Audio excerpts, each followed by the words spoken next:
Bonjour et bienvenue sur le site du podcast Histoire en série, créé et animé par Nicolas Charles et Johan Chenoir. Au programme, une analyse des séries d'hier, d'aujourd'hui et de demain par des spécialistes des questions mobilisées par nos shows préférés.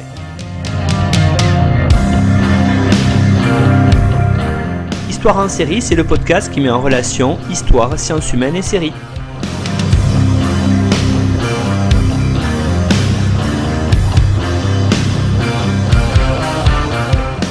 Bonjour et bienvenue dans l'épisode 18 de l'émission Histoire en série où nous recevons aujourd'hui Anthony Guyon. Bonjour Anthony.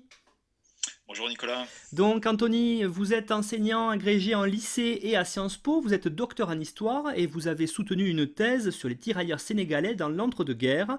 Vous avez rédigé aussi la partie de l'Atlas historique de l'Afrique dirigée par François-Xavier Fauvel et Isabelle Surin aux éditions Autrement qui est consacrée à l'Afrique durant la Grande Guerre. Vous êtes membre de l'équipe de rédaction de non-fiction et vous avez aussi réalisé des manuels de la spécialité aux éditions en histoire, donc géopolitique aux éditions Hatier. Donc c'est un petit peu à ce titre-là que je vous ai invité aujourd'hui pour parler d'une série où il y a beaucoup de choses à dire au niveau de la géopolitique, c'est la série Narcos. Alors Narcos Mexico, est-ce que vous pourriez, Anthony, nous présenter tout d'abord cette série ? Oui, merci beaucoup. Donc Narcos Mexico, en effet, c'est une série qui se prête assez bien à une analyse géopolitique. Donc si on reprend la série en elle-même, alors au début ça devait pas être une série, il était prévu que ce soit la saison 4 de Narcos. Narcos, donc les deux premières saisons s'étaient focalisées sur le système Escobar, donc le cartel de Medellín, et la troisième saison sur le cartel de Cali. Et en fait on en a fait un spin-off puisqu'on s'est rendu compte que le trafic de drogue mexicain se prêtait assez bien à une analyse un petit peu plus complète. On allait dépasser notamment le personnage de Joaquín Guzmán, El Chapo, qui est fascinant pour tout le monde cinématographique, pour Netflix. Donc ici, on a décidé de se lancer sur une série complète qui a fait pour le moment 2 saisons qui marchent relativement bien. Donc comme pour Narcos, il s'agit d'un récit fictionnalisé, mais force est de constater la solidité de leur documentation. Ils nous donnent vraiment des détails assez précis sur le trafic de drogue mexicain dans les années 70 et 80. Donc c'est une série qui se passe, donc, comme son nom l'indique, au Mexique. Donc il s'agit de suivre le cartel de Guadalajara. C'est ça, donc on se focalise sur un personnage. Il faut quand même un personnage assez solide pour pouvoir tenir 2 saisons. Donc le personnage ici, c'est Miguel Ángel Félix Gallardo, qui fait rentrer le trafic de drogue mexicain dans un subtil jeu d'acteurs et d'échelle dans les années 70-80. Alors c'est vrai que la série, 2 saisons, donc elle suit le schéma qui commence à être un peu usé mais qui marche toujours, l'ascension dans la saison 1 et le déclin dans la saison 2. L'un de ses nombreux intérêts, c'est de nous présenter un trafic de drogue mexicain qui n'est pas né avec El Chapo, d'ailleurs qui n'est pas né avec Gallardo non plus, qui remonte à beaucoup plus loin. Et le trafic de drogue fait partie du paradigme mexicain. Il est nécessaire au fonctionnement politique et social de certains États, qu'ils soient d'ailleurs frontaliers évidemment, ou bien producteurs, si on va un petit peu plus vers le centre du Mexique.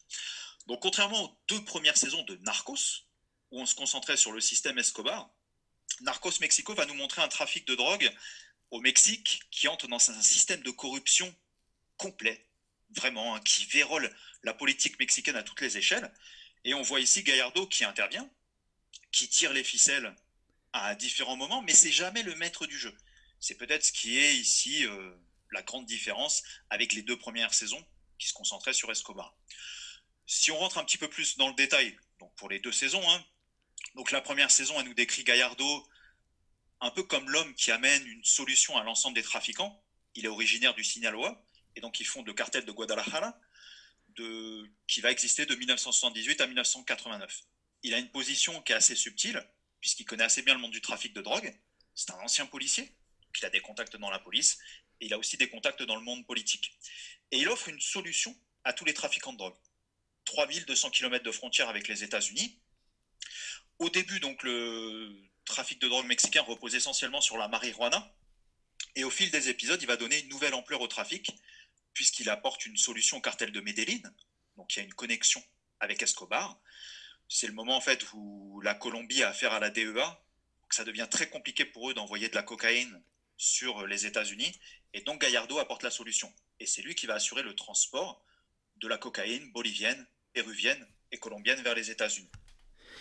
Alors, quand on Oui, regarde pardon. Anthony, il n'y a pas de souci, quand on regarde un petit peu ce Narcos Mexico, on se rend compte, d'après ce que vous nous dites, qu'il y a quand même là-dedans une certaine fascination de la fiction, donc de Netflix, on pourrait dire de Hollywood d'ailleurs, si on revient un petit peu en arrière avec le cinéma, à travers la caricature du trafiquant par exemple. Donc on est là sur un schéma fictionnel qui n'est pas nouveau, hein, en reprenant, on va dire, un certain nombre de films qui ont fait les beaux jours d'Hollywood.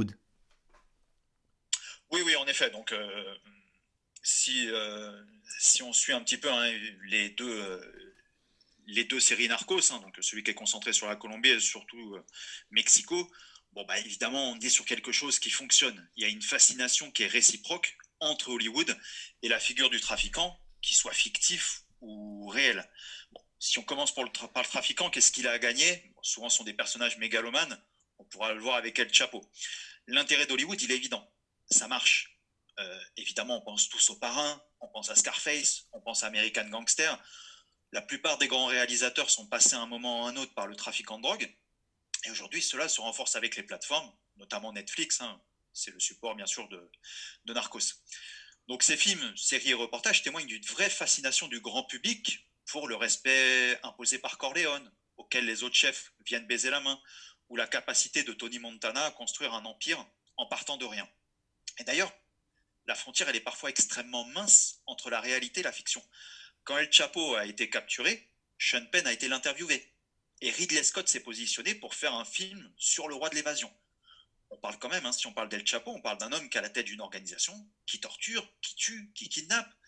D'ailleurs, la violence n'est pas terminée avec sa capture, puisque un de ses fils a été arrêté à la fin de l'année 2019, et ces hommes sont venus attaquer les forces de l'ordre à l'arme lourde. Donc il y a une espèce de gouffre entre la vision quelque peu romantique qu'on nous donne d'un El Chapo à 138 de QI qui serait placé parmi les grandes fortunes mexicaines par Forbes et ses actes. Alors la figure du parrain plus ou moins fantasmé, c'est évidemment beaucoup d'argent. La montagne de billets, parfois, vous savez, quand on casse les murs de la maison, etc., on va retrouver de l'argent liquide, de l'alcool, de la drogue, des femmes, et bien sûr le respect qui est imposé envers tous ces trafiquants de drogue. Si on passe en revue hein, quelques éléments, on a évidemment l'ascension sociale. Donc l'ascension sociale, bon, bah, elle est représentée par Tony Montana, qui est parti de rien. Bon, c'est vrai que Scarface hein, s'est tenu quand même par l'interprétation remarquable d'Al Pacino, mais bon, on est quand même sur de la science-fiction, hein, notamment la scène finale qui se finit à la mitrailleuse. Il y a le baron de la drogue qui s'est enrichi et qui revient prendre soin de sa famille. Ça, on le voit dans American Gangster, avec Frank Lucas. Donc Denzel Washington hein, qui interprète le personnage. Une fois qu'il s'est enrichi, il revient, il achète une maison pour sa mère. C'est vrai que Narcos Mexico, c'est un petit peu le schéma inverse. C'est-à-dire la famille va prendre de la distance avec Gallardo. Donc ça, c'est intéressant. Et enfin, la violence.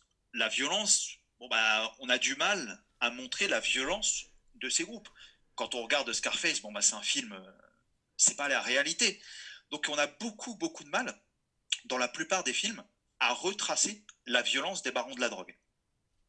Alors pourtant, Anthony, il y a quand même eu des films à Hollywood hein, qui retracent assez, j'allais dire, de façon assez proche la réalité de ce qu'a été le trafic de drogue. Je pense à Sicario, je pense à Sin Nombre.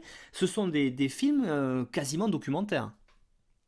Oui, oui, c'est vrai que alors, ces films-là, notamment pour Gomorrah et Sicario, sont quand même relativement connus, même s'ils n'ont pas connu le succès des films qu'on a évoqués précédemment. Sicario, c'est de Denis Villeneuve, et bon, bah, on revient un petit peu sur le quotidien de ces tueurs à gages dans les cartels mexicains. Donc ces films ont été salués par la critique, hein, bien sûr. Bon, c'est Sicario qui franchissent la frontière. Bon, bah, eux-mêmes subissent de très très fortes violences avant de les reproduire sur les victimes. Et donc on a une espèce de réflexion. Est-ce qu'ils sont victimes? Est-ce qu'ils sont coupables? Et bon, c'est vrai que le film Sin Nombre, c'est peut-être le summum dans le panel que vous avez présenté, donc qui va nous décrire un petit peu le climat apocalyptique de la MS-13 à travers la traque d'un de leurs membres, depuis le Salvador et le Honduras jusqu'à la frontière. Et donc, quand on regarde la série Netflix Narcos, on en est où? Est-ce qu'on est plutôt proche de ce qu'on vient de dire sur des réalisations qui sont très solides et qui sont très proches du documentaire, ou est-ce qu'au contraire, on est parfois, quand on voit Gallardo, près de la caricature du trafiquant? Où est-ce que se situe Narcos Mexico? Bon, on va faire une réponse qui plaira à tout le monde. On est entre les deux, évidemment. On a quand même affaire à bon, bah, si on prend le tout, ça nous fait 5 saisons à 10 ou 12 épisodes. Bon, bah, c'est vrai qu'il faut quand même tenir le spectateur dans le temps. Donc, il va falloir céder à quelques poncifs. Si on prend Gallardo, comment est-ce qu'on nous le représente? Bon, bah, après Escobar, évidemment, on va nous représenter Gallardo un petit peu comme l'antithèse, une espèce de dandy de la drogue. On, on prend quelques clichés faciles. Par exemple, quand Don Nieto, c'est un des bras droits de Gallardo, est arrêté, il est arrêté dans sa villa de Puerto Vallarta, il est dans la piscine, entouré de femmes en bikini. On y cède à quelques moments. Mais quand même, on nous donne quelque chose qui est parfois proche de la réalité. C'est vrai que les 2 premières saisons de Narcos étaient assez intéressantes. On voit Escobar qui à plusieurs moments n'a plus d'argent, qui vit dans des endroits miteux, etc. Bon, Gallardo, c'est quand même un homme qui est abandonné par tout le monde au fur et à mesure, notamment sa famille, et qui est proche de l'ulcère. Il passe son temps à boire, il passe son temps à fumer. Et surtout, il est seul. Et donc, on voit cette espèce d'étau qui est en train de se resserrer entre la pression des Colombiens, celle des autres trafiquants qui veulent gagner en indépendance, et celle des hommes politiques. Évidemment, c'est une série de 2020, donc les femmes ne peuvent plus être réduites au rôle de Michelle Pfeiffer, heureusement. Donc on va voir des femmes qui parviennent à créer leur propre filière, et bon, quand tout va mal pour lui, évidemment, il va se tourner et revenir vers sa femme. Donc j'aimerais maintenant, Anthony, hein, vous l'avez commencé à l'évoquer en introduction, qu'on se concentre sur véritablement cette série Narcos Mexico en la contextualisant un petit peu et en montrant aux auditeurs quelle est la place aujourd'hui, vous l'avez dit, économiquement, mais aussi et même géopolitiquement, du trafic de drogue dans ce pays-là. Alors est-ce que vous pourriez peut-être, pour commencer, resituer historiquement ce trafic, on va dire, jusqu'au début, jusqu'à l'ascension de Gallardo?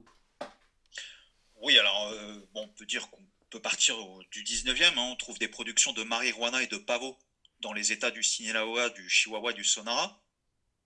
Les Mexicains consomment peu. Et déjà au 19e, on a un réflexe d'exportation des deux drogues, hein, que ce soit la marijuana ou l'héroïne, vers les États-Unis, surtout après la guerre de 1846-1848, où il y a de nombreux territoires mexicains qui passent vers les États-Unis. Et bon, finalement, de toute façon, hein, on comprend l'histoire du trafic de drogue mexicain qu'en regardant ses rapports avec les États-Unis. Donc les États-Unis en 1914 interdisent la consommation de pavot. Ils sont suivis par le Mexique en 1920, aussi bien pour la production que pour la consommation de la marijuana et du pavot. Donc on a une espèce de clé de lecture classique. Quand on a interdit une drogue, qu'est-ce qui se passe? Premier point, on développe le trafic. Et deuxième point, les prix augmentent. Et donc la politique états-unienne, elle est extrêmement intéressante puisqu'on a tendance en fait à retenir que le volet répressif. La DEA, les politiques extrêmement agressives de Nixon, Reagan, Bush, c'est un petit peu plus compliqué. Si on prend le cas de Franklin Roosevelt, quand il est à la Maison-Blanche, dans la seconde partie des années 1930, le gouvernement fait pression sur le Mexique pour que s'arrête la production d'opium. Donc il y a une collaboration avec les autorités mexicaines pour y mettre un terme. On traverse quelques années, Seconde Guerre mondiale, le, la morphine, qui est produite à partir de l'opium et qui venait d'Asie, bah, on n'est plus approvisionné, alors qu'on en a fortement besoin pour soulager les soldats. Donc comme il n'y a plus de trafic maritime, plus de morphine. Donc là, Roosevelt se tourne vers le Mexique et relance la culture de la fleur de pavot pour l'utiliser à des fins pharmaceutiques. Et donc le Mexique va jouer ici un rôle capital en tant que producteur d'opium. Et pendant la guerre du Vietnam, pour vous dire, hein, le Mexique est le premier fournisseur de l'armée américaine. Donc vous avez ce marché légal, et à côté, évidemment, on a un marché clandestin qui se met en place. Et donc c'est sur cette brèche que vont se greffer les trafiquants de drogue dans les années 70-80.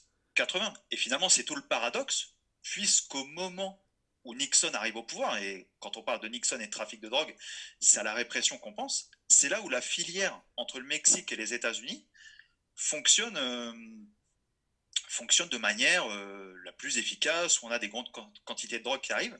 Autre élément très important avant l'arrivée de Gallardo, c'est la fin de la Fresh Connection. La Fresh Connection, hein, où on appelait ça aussi la filière corse, c'est plutôt un ensemble de filières où on fabrique de l'héroïne dans des laboratoires du sud de la France.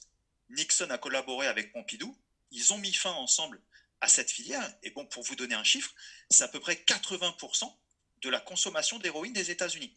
Donc on a une espèce de conjonction entre euh, les besoins de l'armée américaine,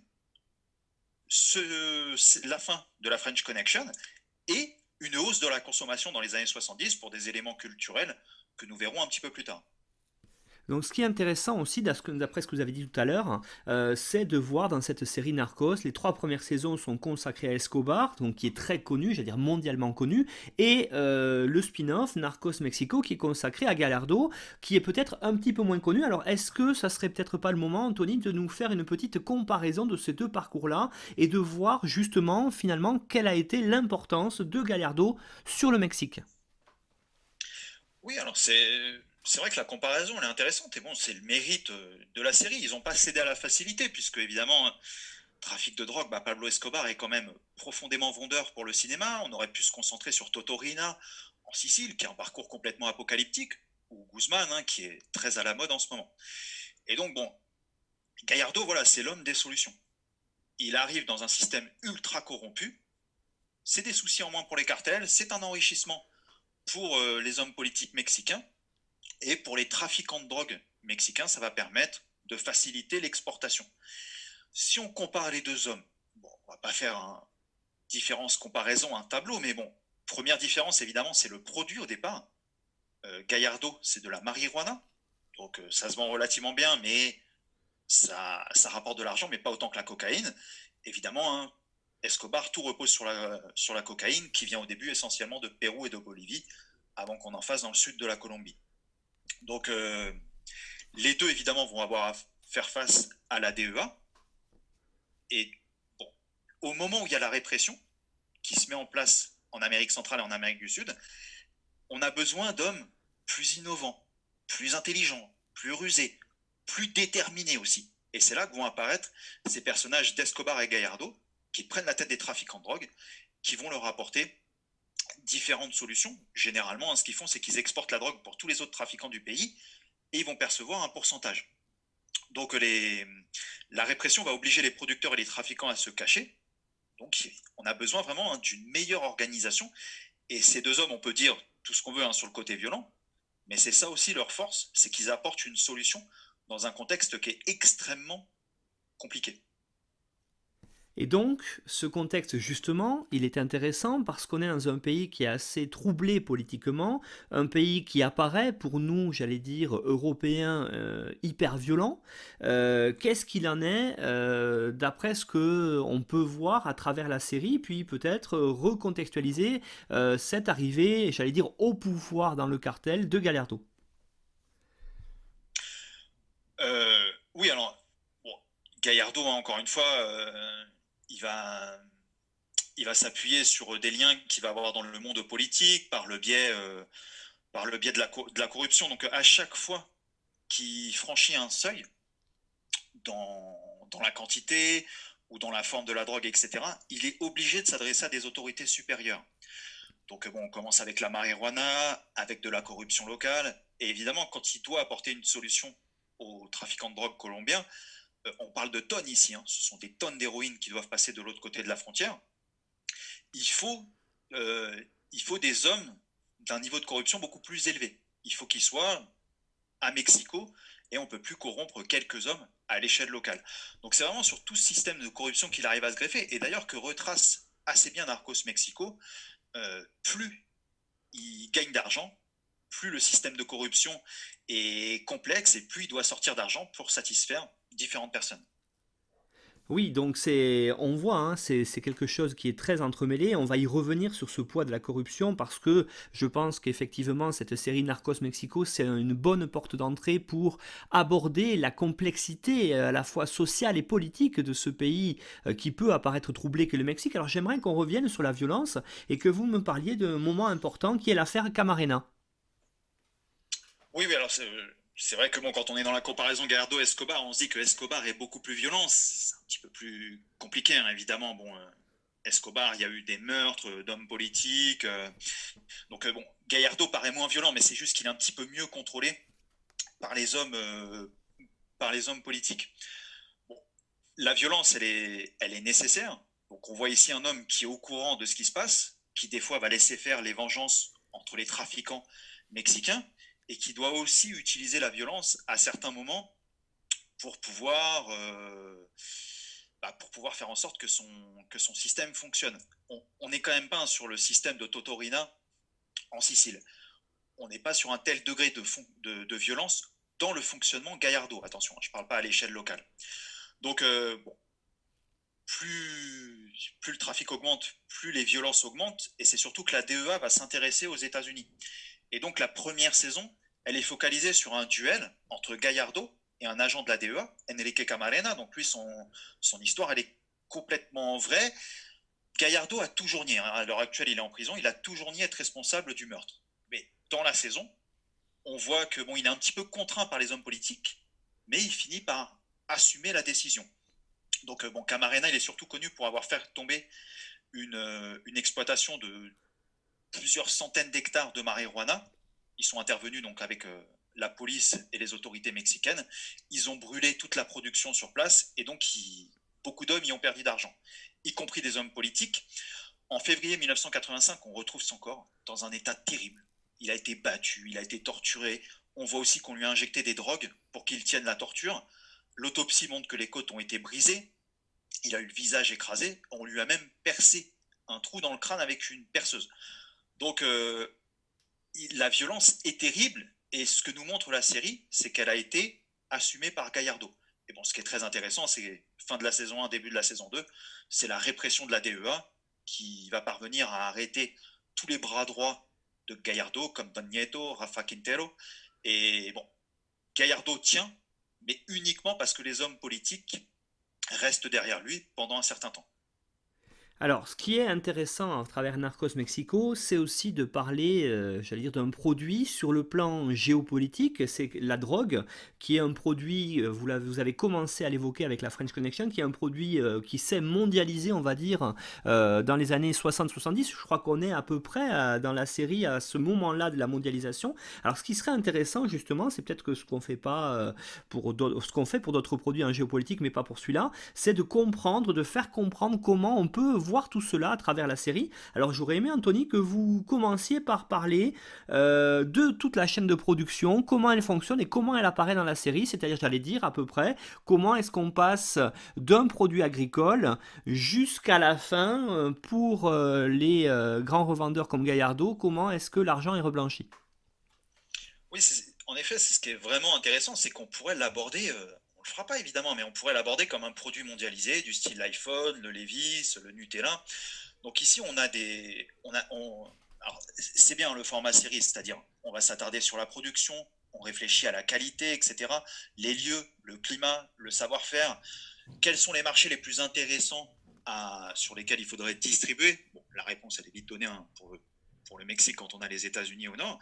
Il y a toute cette réflexion qui est très intéressante. Et donc, on va partir du petit paysan qui va cultiver la fleur de pavot, et on va aller jusqu'au blanchiment d'argent. Évidemment, la caractéristique par rapport à tout ce qu'on étudie dans nos classes, c'est qu'on a affaire à un produit interdit. Mais les barons de la drogue sont des chefs d'entreprise qui doivent réfléchir à ces différents facteurs. Autre caractéristique par rapport aux produits qu'on est habitué à étudier, évidemment, ce sont les profits générés. Si vous prenez en 2009, Forbes avait fait d'El Chapo la 701e fortune mondiale. Donc la production, c'est le bas de l'échelle. Dans Narcos Mexico, on va nous le montrer à partir du personnage de Rafa Quintero, qui serait une sorte d'artiste de la marijuana, qui va réfléchir à la qualité du produit. Bon, évidemment, c'est un petit peu... on y donne une forme un peu romancée, mais peu importe le pays qu'on prend, évidemment, le paysan, c'est par lui que ça commence. Généralement, il gagne un petit peu plus d'argent, mais il n'a pas besoin de blanchir. C'est-à-dire, il roule pas sur l'or. Donc, il gagne un petit peu plus d'argent qu'avec d'autres cultures, et ça va lui servir à se nourrir la plupart du temps. Le Mexique alors produit de la marijuana, de la résine de cannabis et de l'héroïne. Et vraiment ainsi, le trafic de cocaïne, ça vient d'Amérique du Sud. Donc, la fleur de pavot et la cocaïne ont besoin d'une autre étape par le biais des laboratoires. C'est là où on va faire la transformation. Vous avez le paysan, le laboratoire où on transforme, et là où Gallardo apporte encore une fois un plus, c'est le blanchiment. Le blanchiment d'argent, donc on le voit avec Pablo Escobar, on va passer par un système de laverie et de restaurants. Gallardo, c'est beaucoup plus simple. Il est dans un comité d'administration de banque mexicaine. Donc l'argent va être blanchi par le biais des banques mexicaines. Et là, c'est que ça fait quand même une bonne différence avec Escobar au début, bien sûr. Alors, ce qui est aussi intéressant, c'est de voir, hein, je le disais, la conjonction avec la conjoncture économique et culturelle de cette série, puisque on est dans les années 70, à un moment où la drogue devient un phénomène, j'allais dire, important. On a en tête des images de hippies, de Woodstock ou comme ça. Donc, on est dans ce contexte-là. Il y a une demande. Alors, comment est-ce que fonctionne la distribution et qui sont les consommateurs? Oui, donc en effet, il n'y a pas de production sans consommation. Donc si on produit beaucoup, c'est qu'on consomme fortement et on consomme fortement sur le marché américain. Et c'est vrai que quand on voit la montée de la consommation de la cocaïne, c'est la drogue de la jet set nord-américaine, c'est ce qui rapporte le plus d'argent. Et c'est ce que nous montre très bien l'ensemble des séries Narcos, c'est à quel point la cocaïne va leur permettre de s'enrichir. Donc elle est produite en Bolivie, au Pérou, puis en Colombie, elle remonte la cordillère des Andes vers les États-Unis. Et comme vous le dites, hein, il y a la conjonction avec un phénomène culturel, avec le mouvement hippie, avec les manifestations étudiantes, les concerts Woodstock. Les années 70, hein, c'est vraiment le moment aussi où on essaye de sensibiliser par rapport à cette drogue. Dans un article de Paris Match sur le LSD, on a l'écrivain Jean Cau qui disait en 1969 « Parents, attention, le fléau arrive chez vous. Héroïne, morphine, cannabis, hallucinogènes ont établi partout leur règne hideux. De là, le monstre a bandit en Grande-Bretagne et en Suède. Depuis 2 ans, il a posé quelques tentacules sur la France. » Donc on le voit à travers ses propos, hein, on a des autorités qui essayent de sensibiliser l'opinion publique. Attention, la drogue est dangereuse. On a même le débat sur la dépénalisation des drogues dites douces. Alors la France de Pompidou va faire le choix de la fermeté, mais aux Pays-Bas, en Italie, s'ouvre tout doucement la voie de la dépénalisation. Nixon aussi avait eu cette formule un petit peu choc en 1971, la toxicomanie comme ennemi public numéro 1.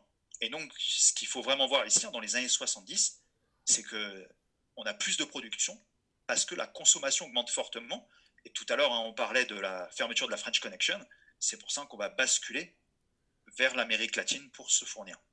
Alors, ce qui est intéressant aussi de voir ça, quand on étudie un produit, donc même si c'est un produit illicite ici, c'est d'étudier le transport. Alors, qu'est-ce qu'on peut voir à travers la série, notamment du passage du Mexique vers les États-Unis, à travers cette frontière qui aujourd'hui a tendance à de plus en plus se fermer, on pense au mur de Trump, mais comment ça se passait déjà à l'époque pour inonder le marché nord-américain avec ces drogues en provenance d'Amérique centrale ou d'Amérique du Sud?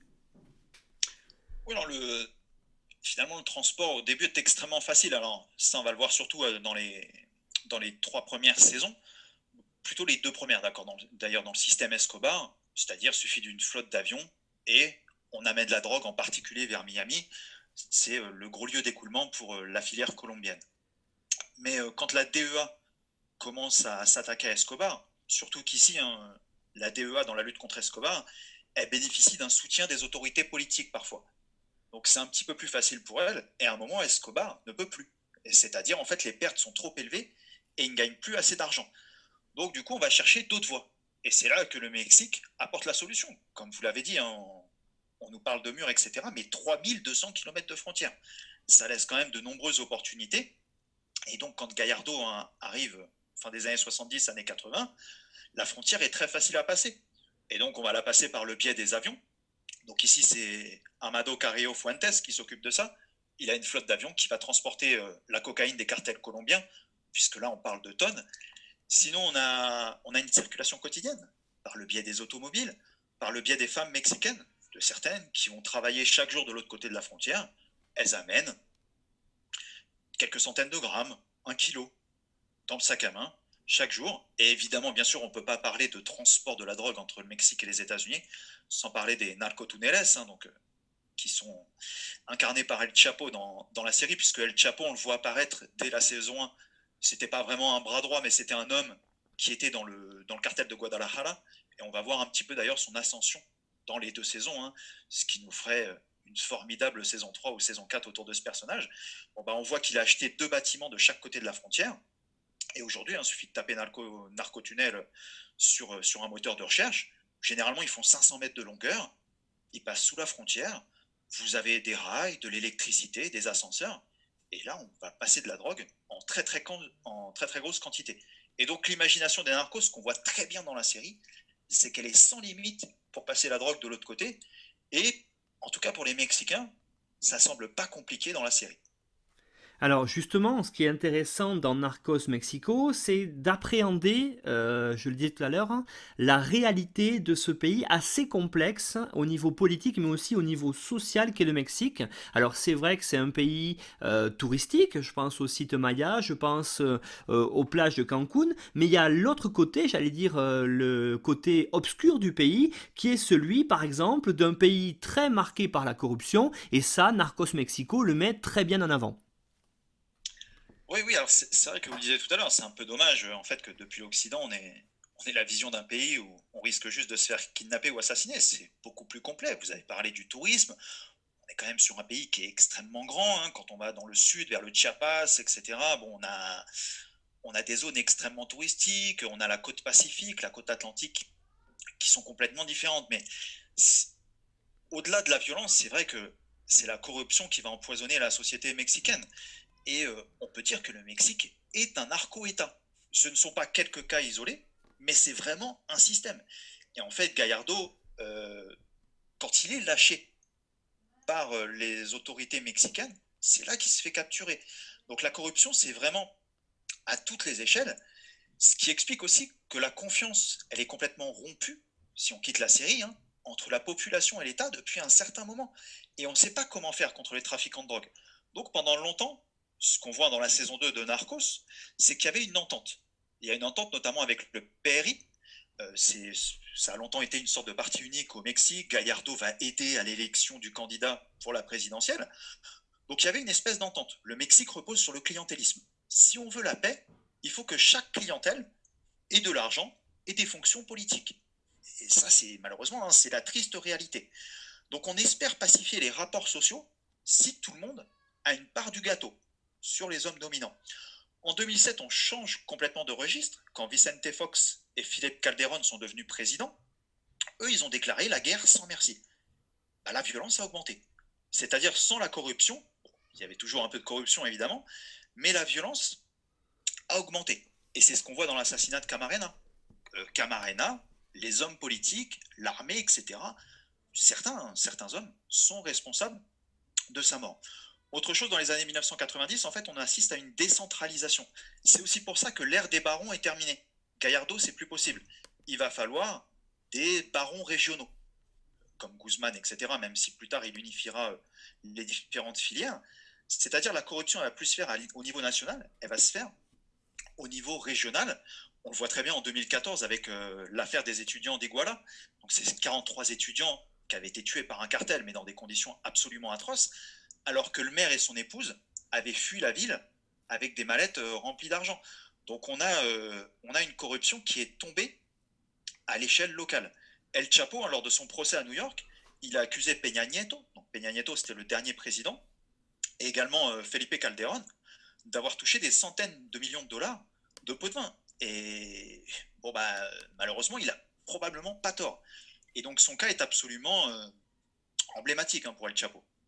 Oui, alors ce qui est vraiment assez intéressant ici de voir aussi, vous l'avez dit, c'est l'importance sociale de la drogue. Alors non pas en tant que ici consommation, mais en tant que production ou en tant que transport. Vous l'avez dit, hein, beaucoup de Mexicains y ont une vraie source de revenus qui leur permet de vivre, de survivre d'ailleurs. Sans la drogue, le pays serait sans doute beaucoup plus livré à la pauvreté. Alors il ne s'agit pas ici de défendre la drogue, mais de faire un constat, et un constat que l'on appréhende très bien quand on regarde Narcos Mexico. Oui, oui, c'est vrai que quand on regarde, bon, bah, finalement, ces petits paysans qui vont gagner un petit peu plus d'argent en cultivant de la marijuana ou surtout bien sûr du pavot que divers fruits et légumes pour pouvoir s'enrichir, c'est vrai qu'on le voit assez bien à travers la série. Autre chose, hein, les trafiquants de drogue, ça avait été très bien montré avec Escobar à Medellín. Pourquoi est-ce qu'Escobar est autant défendu? C'est parce qu'il a une œuvre sociale pour Medellín. Donc bon, on ne le voit pas du tout avec Gallardo, mais El Chapo, c'est vrai que dans son état, bah, il donne de l'argent, il aide. On le voit d'ailleurs très bien depuis un mois. Sa fille, par le biais du coronavirus, donc le Mexique, les autorités mexicaines ont complètement abandonné la population face au virus. Bon, bah, on a la fille d'El Chapo qui va distribuer des cartons avec des produits de première nécessité. Et sur le carton, donc, vous avez ce portrait de son père et la marque, elle a déposé une marque, El Chapo 701, parce que justement, on l'avait dit, Forbes l'avait classé 701e fortune mondiale. Donc, il y a une telle défiance vis-à-vis du politique que bon, les trafiquants de drogue peuvent être un recours momentané. Mais évidemment, il y a un système de raquettes qui est en place à l'échelle locale. Rien n'est gratuit. Et donc, bon, le Mexique a beau être un producteur de pétrole, c'est vrai qu'à l'heure actuelle, ses perspectives économiques sont relativement restreintes. Et donc, bon, bah, les trafiquants de drogue peuvent se greffer sur cette brèche. Oui, donc c'est ça qui est relativement intéressant ici, c'est d'appréhender cette série, qui est une série, vous l'avez dit au début, fictionnelle, qui n'est pas documentaire, mais qui a été par les showrunners très bien documentée, et donc ça permet de voir un petit peu l'autre côté de ce Mexique, loin des cartes postales, sur un Mexique plus réel, où vous avez dit, effectivement, on risque, quand on est, y compris un touriste, en tout cas un occidental, forcément dans certaines régions, comme celle de Guadalajara, qui est ici le théâtre de Narcos Mexico, de se faire enlever. C'est assez complexe et c'est un pays qui a une complexité sociale et politique que l'on appréhende très bien dans la série. Ben Anthony, il ne me reste plus qu'à vous remercier pour la présentation de Narcos Mexico. J'espère que les auditeurs auront envie d'aller découvrir ou redécouvrir cette série disponible sur la plateforme Netflix. Anthony, merci et à bientôt. Merci beaucoup, Nicolas.